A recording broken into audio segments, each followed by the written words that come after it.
So I was talking at lunch about what the return on investment is for this conference, because you have a $200 registration fee. You have your flight here, which it's different places all the time. So sometimes it's closer, sometimes it's farther.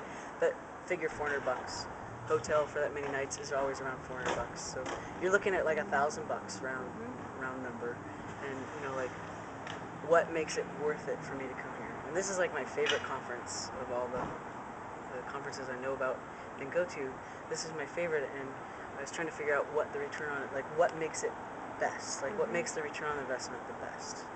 And I think for me, a lot of the workshops are geared for like hands-on answers, rather than, it's not philosophical, it's not a case study about somebody who has a gazillion dollars and I'm small in the world, and Right. it's from my peer group, and it's just answers. And then I like the connections. I decided that was the main thing, was the people, the networking, and the networking with other people in rural areas in diverse parts of the country that are, a similar place that I have, and how that works for me.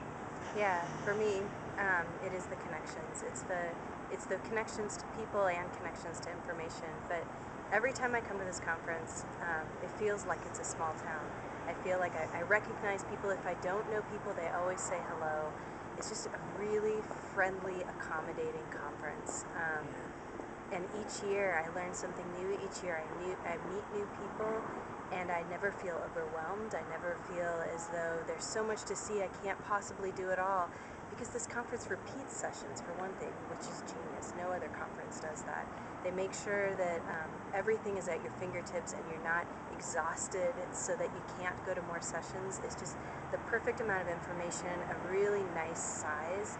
And they always work really hard, the programming committee, to make sure that you leave the conference too, that you go out to dinner with people, or that you see a site that is local, whether it's a library or a museum or whatever it might be.